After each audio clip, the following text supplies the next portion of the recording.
Slovenija je letos prvič obeležila dan inkluzije oziroma vključevanja, ki ga je vlada razglasila decembra lani. Pobudo za njegovo uvedbo sta podali Zveza društev gluhih in naglušnih Slovenije ter Pedagoška fakulteta Univerze na Primorskem ob podpori predsednice Državnega zbora magistre Urške Klakočar Zupančič z namenom ozaveščanja o pomenu enakopravnega vključevanja vseh posameznikov v družbo.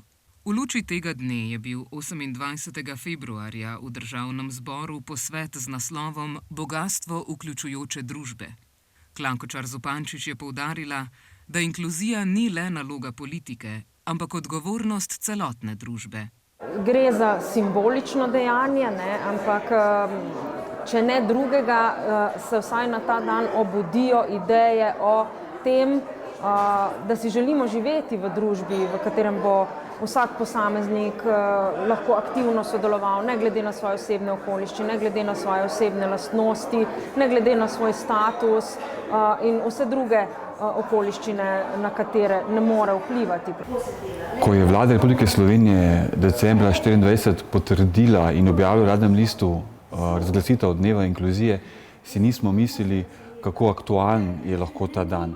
Na današnjem posvetu Bogatstvo vključujoče družbe smo se soočili, da dan inkluzije oziroma vključujoče družbe se dotika vseh por življenja in dela vseh ljudi, vseh državljanov. Zelo lepo je, da je ta dan inkluzije, da se je naredil in tako. Jaz pričakujem, da se bo v bistvu določene stvari, da se bodo realizirale, ne da bodo ostale samo lepe besede.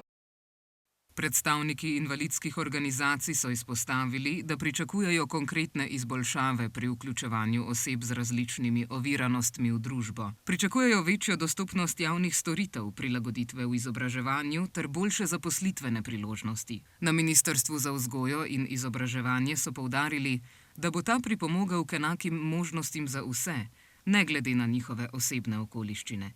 To vključuje dostop do izobraževanja, zaposlovanja in zdravstvenih storitev ter spodbujanje medsebojnega spoštovanja in zmanjševanje predsodkov. Res, da sem invalid. Res je tudi to, da še danes država ni uredila sistemske skrbi za razvoj slovenskega znakovnega jezika in ni odpravila številnih omejitev pri dostopu do komunikacij in informacij. Vendar sem danes tukaj v prvi vrsti zato, da izpostavimo dejstvo, da če ne bom sam vključujoč, so vsa pričakovanja zaman. Posvet je zelo dobro, kvalitetno, široko, pravzaprav z različnimi sogovorniki, tako iz institucij, nevladnih organizacij in ljudi, ki se srečujejo z temi vprašanji sodelovanja, vključevanja v družbo, odprl to področje.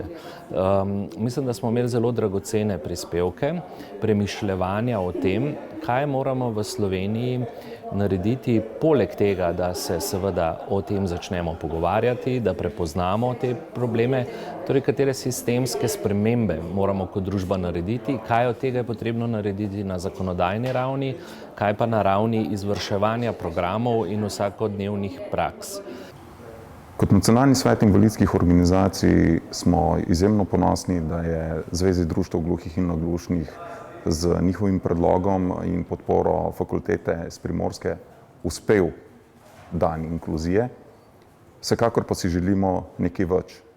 Ne želimo, da bi bil to le dan na koledarju, katerega bomo obeleževali, ampak da bi inkluzijo znali živeti, jo znali prepoznati in znali svoje znanje v inkluziji predati tudi naprej, zaradi tega, da bomo vsi skupaj lepše in boljše lahko živeli. Dan inkluzije že vrsto let praznujejo tudi v številnih drugih državah, kjer prispeva k ustvarjanju bolj pravične in odprte družbe. Njegov pomen presega le simbolno obeležitev, predstavlja opomnik, da je enakopravna družba možna le s prizadevanji celotne skupnosti.